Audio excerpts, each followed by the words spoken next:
木真嗣のお告げから食料不足について考えてみた。今回は木月真嗣の解説書を読み、巷でささやかれている間もなく来る、あるいはすでに来ているインフレや食料不足について考えてみました。木月真嗣とは他の宗教のように弟子が書いた書物を介さず、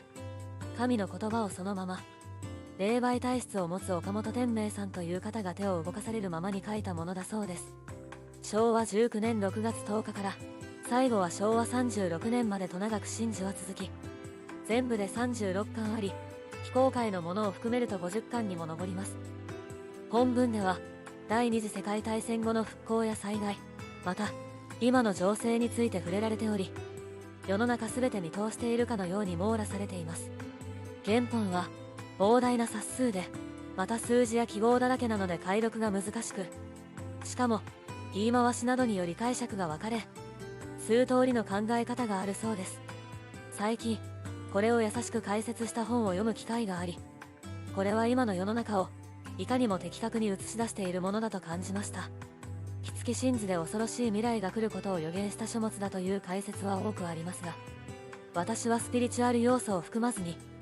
この本を読んで今の世の中の動きから、特に食についてどうするのがいいのか考えてみました。木月真嗣は今の時代を的確に表現している。今回私が読んだ本は、初めての木月真嗣、中谷真一著です。素人にはまず読めない木月真嗣を、著者がわかりやすく、平易な文章で、人生訓や食や健康、また神様、あの世とご先祖など、人間を取り巻く世界についてを対極的に書き下し、まとめてくれています。木月真嗣には80年ほど前の本であるにもかかわらず、すでに今から食料が足りなくなるということが示唆されています。それは食べ過ぎるから足りなくなるのだということを神様が言っておられるということです。以下書き下し文の引用です。真嗣24、日本には五穀や野菜があります。海にも川にもいくらでも健康に反映していかれるような食べ物が用意されています。食べ物を間違えないようにしてください。食べ過ぎるから足りないようなことになるのです。真嗣36、受け持ちの神様が相当なお怒りようです。人間の食べ物を足りるように作らせてあるのに足らないと人間たちは言っていますが、足らないことなどありません。足らないのはやり方が悪いのです。中谷真一と初めての木月真嗣より、確かにその通りで、お店の売り場には大量の食べ物が並べてあり、購買欲をそそるように陳列してありますよね。確かに商売上ではそれが大切ですが、それがためにたくさんの原料、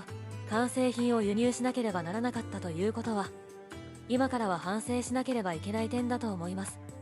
しかも近年はフードロスが問題になっているくらいですから、食べ物を粗末に扱い続けていれば、当然分け前もすぐに足りなくなり、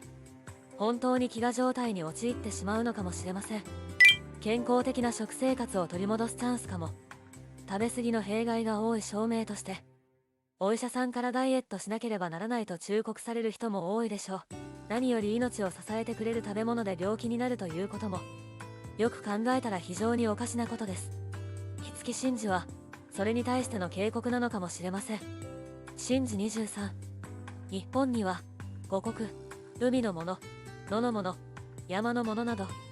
人々が食べていけるように作らせてあります。日本人に肉類は禁物です。今に食べ物の騒動が激しくなってくると伝えてあることを忘れないようにしてください。今度は共食いとなりますが、共食いしてはなりませんから、今から心を鍛えて食べ物を大切にすることです。もしかしたら日本人の中では、食べる量はほどほどで体の調子がいいという人たちよりも、この頃食べ過ぎて胃が重たいし太ってきたから痩せたいと思っている割合が多いのではないだろうかと思います。確かに自給率はカロリーベースで 37% だというデータを農水省が出しています。しかし現代生活においてカロリーとは何の活動のためのカロリーでしょうか。もし静かに生活しているだけの人でしたら、基礎代謝プラス少しのカロリーだけで済むところ、食べたいという欲を満たすために必要量の何倍もオーバーしたカロリーをとっては燃やすためにダイエットの器具を買ったりジムに通ったりとマッチポンプのようにお金を使っている姿も多く見かけます。そうなると、売り場から食料が消えて手に入りにくくなることは、自動的にやってきたダイエットのチャンスなのかもしれません。ダイエットとは本来、痩せるという意味はなく、健康維持のための食事または、食事療法を指します。飽食の今、ファスティング、断食で健康を保つことも流行っていますが、